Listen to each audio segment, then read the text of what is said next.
Welcome back to On the Ground. So, in this episode, I'm going to go over some sources I come across in long-term reliability or high mileage on like Rotax engines and Honda engines. Um, Rotax, which is the engines that's built and put into the Can-Am Outlanders, uh, are a credible and reputable engine manufacturing company. I was curious about what kind of miles they were getting on these engines. Uh, if they get like what you can find with Honda, based on what's in forums, maybe some videos on YouTube and things like that. Uh, Fairly credible and reputable sources. So I got the Googling and I want to show you some of the sources I come across. But I had to resort to Can-Am Defender side-by-sides because they were used on farms and ranches and people were getting 50, 60,000 miles on those machines. So, you know, there's verification basically of them getting those kind of miles on those engines without any engine repairs, just regular service and maintenance on the Rotax engines. Did they have to replace other components of those machines? Suspension components, bushings, bearings, differentials. If they're on a ranch or a farm and they're used to really putting it to use, which I found in some cases. There's a video on YouTube, I'll bring it up briefly. Guy has 17,000 miles on it, done a review, uses it daily, talks about it, some issues they've had, but the engine and tranny has never really been the issue. They may have replaced some belts, but that's typical with a CVT. So, but as far as like the engine itself, they proved that they could get 40, 50, 60,000 miles. Was the engines, were they still running at those many miles? Yes, based on what I could find. So, they haven't been out as long as Hondas have. I mean, Rotax has been out for a while, but what I mean is, it takes years to accumulate those miles, even when they're used daily.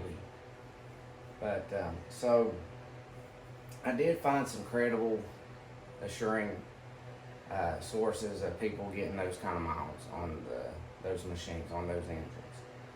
So the long-term reliability of the motors is not in question. I never found sources that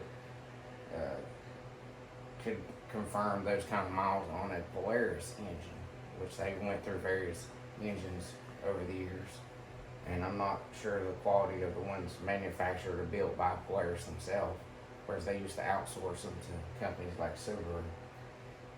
Anyway, so what this video is about is I'm just going to go over some sources and show you the kind of miles that people have gotten out of these engines. Again, even a Honda that's used on a Honda Rancher that's used on a ranch, I've seen, there's video on YouTube of a guy, he got like 44,000 and something miles on it. And the engine wasn't really dead. He said something about he was struggling to get spark, but he only had the one video on his channel, and so whether he got it running or not, it hadn't been touched in a couple of years, so I don't know what was the problem with that. But he said they did have to replace the rear end a couple of times.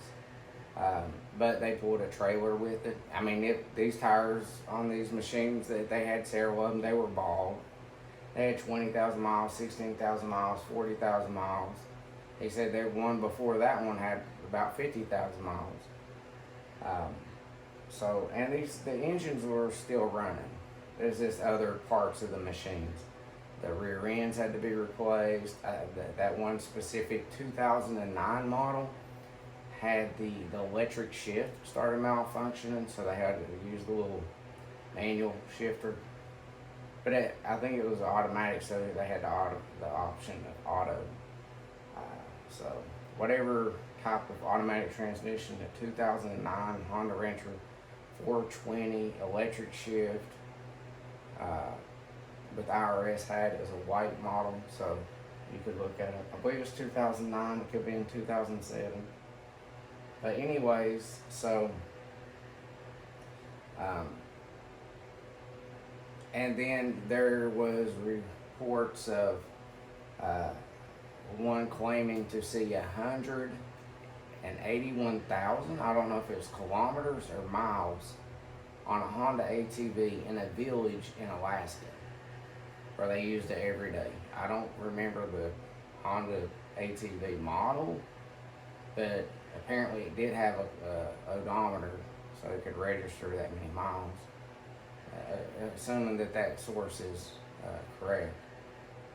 It kind of makes sense in a village where that may be one of the only machines they even have in the area, and maybe they've had it for 15 or 20 years. I don't know what model it was, and you know, they really put the miles on it. So anyway, so that was the highest I ever heard of, that fairly credible source on a ATV. Most of the Honda reports were the highest was 50 and 60,000, maybe 70,000. They were still running machines, but you got to think, once they get that many miles on an ATV, it's not the same as a motorcycle or a car. I've seen Honda motorcycles get 200,000 miles on it. The engine still runs. But an ATV, you know, your suspension, your bearings, it's just a lot of stuff's going to rattle loose over that many miles off-road. You know, they just aren't going to hold up that well. You're going to have to do maintenance and replace things. That happens. That's normal. But I know it's a lengthy conversation, but the point that I was really getting at is the Rotax engines are, you know, have proven themselves. I was looking at the Can-Am Outlanders, you know, in my previous video.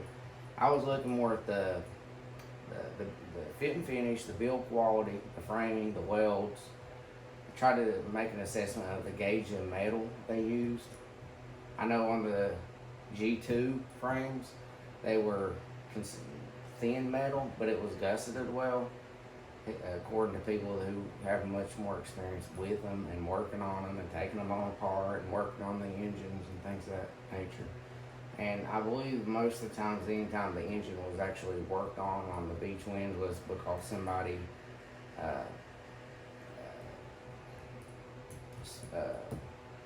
swamped the motor in the, you know, so it had to be taken apart and cleaned out. And they was able to do that, and it worked fine after. But seeing Honda Ranchers the same. No, don't start the machine up if that happens. Get it out of there. Drain all the fluids out. Don't try starting it. If you're ever in it, don't try starting it. Pull it out of there. Drain all the fluids out. Run several quarts through the motor. Don't turn the motor on. Just run it through it. Try to flush it out before you put any oil in it. Run it for a little while. Probably drain the oil again. Kind of probably repeat that process to kind of flush out anything that might be in it. Because it might not be that bad, but don't start it up or you're going to have to buy a new motor.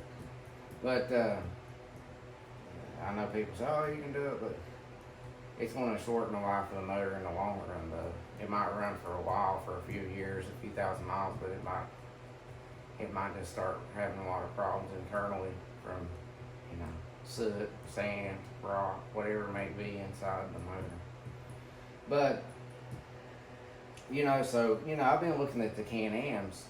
Another thing about Can-Ams is, I mentioned also in my video, was their fuel injection systems. If you live in certain climates where you live in sub-zero temperatures and you've performed a lot of cold starts on, like, say, Hondas, you know they can be challenging to start. Yeah, even a Honda in extreme colds. They will start, but it takes a while. The Can-Ams I've seen, there's plenty of